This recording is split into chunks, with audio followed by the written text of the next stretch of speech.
Hey team, today we are going over a couple of ways that we can improve the functionality and strength of our hip through hip external rotation and hip flexion. We are going to start with a base position of 90-90. So you'll sit down on the floor, nice and comfortable in a 90-90 base position. So a 90-90 means exactly that your legs are both at 90-degree angles. I'll show you from the front and from the side. When you're looking from the front, before you get started, one of the things you want to be aware of is making sure that that knee is not popped up. We want to try to drive it down as much as we comfortably can. We also want to make sure that that knee is not outside of the hip, that it is in line with the hip. Another thing that we want to look out for from the front is making sure that we're not slouching in the rib cage or the torso, or again, going too far out, sinking in the shoulder.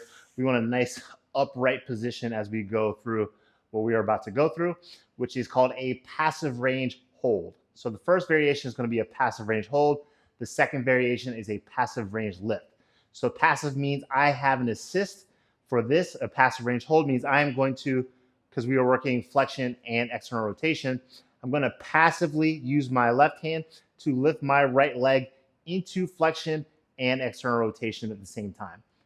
When I release the passive hold, then I'm going to actively hold that range of motion as much as I can. So I'm going to try not to let the leg drop. So just to show you real quick, I'm passively lifting. As I let go, I don't want the leg to just fall down. I want to try to maintain as much of that passive range actively as possible. And that's how we strengthen at that range of motion for flexion and external rotation. Another thing as I go through, the tendency is going to want to be to kind of let the foot drop first and keep the knee in line. So we, as much as we can, we want to try to keep the foot, ankle in line with the knee. There's going to be a little bit of drop off, probably. I know there is with me. If there isn't with you, that's awesome. You're great at external rotation. So we're going to go through. As we go through these, or if you're doing these on your own, generally what I like to do when I have people start is I have them lift into the passive hold and I have them release and hold that position for 3 seconds, ideally minimum. And then if you're going through rep schemes of 3-second holds for 10, that's 30 seconds of active work. It turns into a math equation as you go through how much time you have to get whatever work you need to get done. So we are going to lift passively, trying to maintain all those positions. So again, I don't want the knee to come outside the hip. I want it to stay in line with the hip. I don't want to slouch over. I want to stay as upright as I can. I lift as close as I can towards my chest. And then I release the hold and hold for 3, 2, 1, and slowly, with control, release back down towards the floor. If you look at me from the side, I want to make sure that that back leg is not too far forward. I want to, again, keep that in line with the hip. And again, at a 90-degree angle.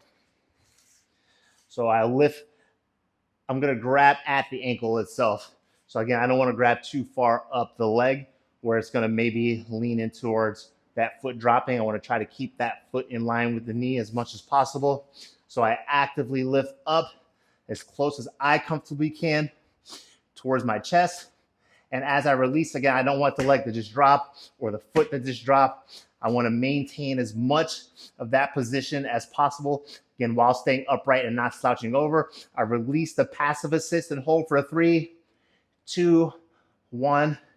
Come down slowly with control. The next variation we're going to work on is a passive range lift. So it's going to be from a bridge position. I'll show you from the back and then I'll show you from the side.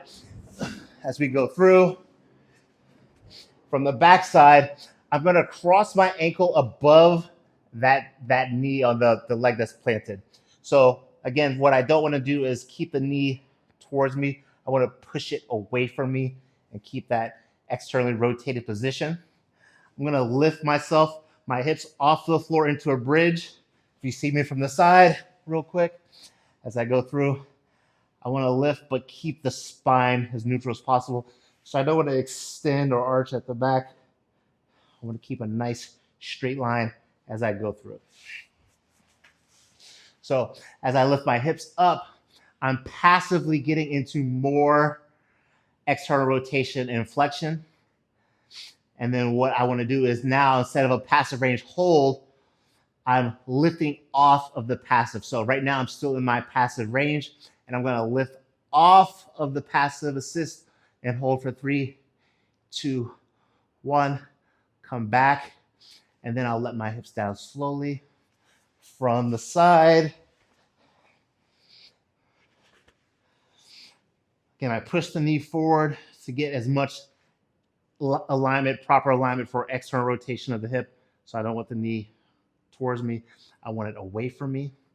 With the foot from the side, you don't want it too far away, which it would turn more into like a hamstring kind of bridge versus a glute bridge. So usually like a good cue is to keep your foot as close enough where you can touch the heel or your heel with your fingertips. So again, I lift the hips up without extending or arching. And then I'm gonna lift, a little pop in the hip, off of that passive lift or passive assist. Again, holding for 3, return to the starting position, let myself down slowly, and that's it. I appreciate you watching all the way through. If you find this information useful, please like, share, and subscribe, and I'll see you next time.